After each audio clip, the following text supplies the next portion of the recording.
သမင်မျက်လုံးလေးဆိုင်ကိုလေးသူပြုံးနေနှုတ်ဆက်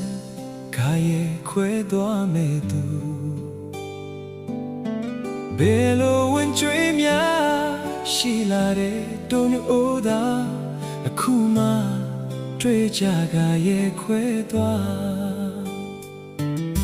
ရွှေသမင်မျက်လုံးလေးဆိုင်ကိုလေးသူပြုံးနေနှုတ်ဆက်ခါရဲ့ခွဲသွားမဲ့သူဘယ်လိုဝင်ကြွေးများရှိလာတဲ့တုံးအိုးသာအခုမှ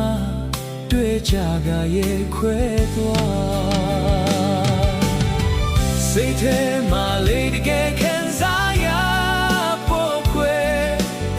မခွဲစခုသူတွေမို့လားစိတ်အားငယ်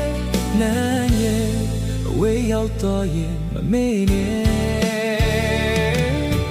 ဒီတစ်ခါနောက်ဆုံးလားနော်ရပြီလို့နာရှမ်းစကားတွေနဲ့နှုတ်ဆက်ကြတယ်ဘယ်လိုဝစ်ချေများရှိလာတဲ့တွန်းအိုးသာအခုမှတွေ့ကြကရဲ့ခွဲသွား